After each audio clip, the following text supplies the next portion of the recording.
आज संपूर्ण देशभरात 77 प्रजासत्ताक दिन साजरा करण्यात आला। या दिवशी देशभरामध्ये शासकीय कार्यालय, वेगवेगळ्या संस्थांमध्ये ध्वजवंदन करण्यात आलं। परंतु नाशिकमध्ये ध्वजवंदनानंतर मंत्री गिरीश महाजन यांनी केलेल्या एका भाषणामुळे नवीन वाद पेटलाय।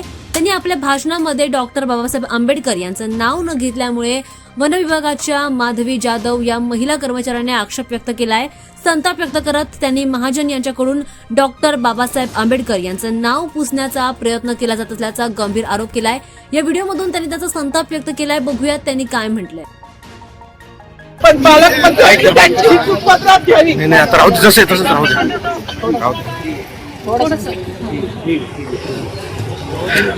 मला मीडियाशी घेण्याने मला सस्पेंड केलं। मी वाळूचे गारे उपसील, मी माती काम करेन, पण बाबासाहेबांची ओळख पुसू देण्याने मला सस्पेंड करायचं करू शकता।